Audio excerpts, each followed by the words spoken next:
Hey everybody, you're listening into Dr. Berst from Auckland, New Zealand. You're tuning into another video featuring the Encounter Graph Battle that I hosted in September 2019. It has taken a little while to get this video together, but here we are. In last year's battle, there were 6 emerging writers battling for the top spot, and the theme was to paint a tribute piece for someone that has either influenced or inspired them in some way. While Graph is heavily ego-driven, I believe it is important to acknowledge the people who have helped to build and shape the movement here in New Zealand. For Rekso, he chose his friend who writes close because of his approach to graffiti, which revolves around travel, people, and life experiences. These approaches mean that he doesn't just paint to cater to the graph scene, but also to help the general public to have a more positive outlook on the writers.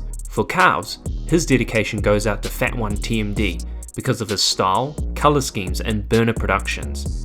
Growing up in Auckland, Karvs remembers being blown away by the quality mahi that Fat One produced over the years and always eager to see more. For Rews, he chose one of my crewmates from G-Bag who writes law. As a youngster growing up, Rews always saw law tags, bombing, and especially the Serco prison mission, which brought him a lot of public attention.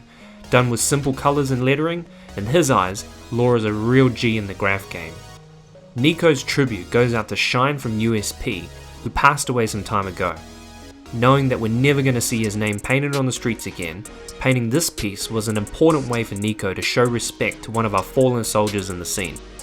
Taking a different approach to other writers, Ghest painted the Māori word whānau, which translates to family or community.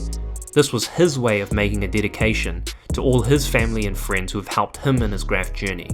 Each of these writers' comments made me question and reflect on what we leave behind in the graph scene.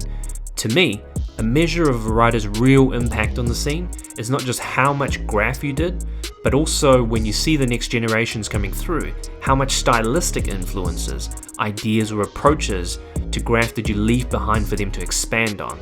On that note, I hope all the New Zealand writers keep putting in the work and innovating the graph scene and pushing us forward.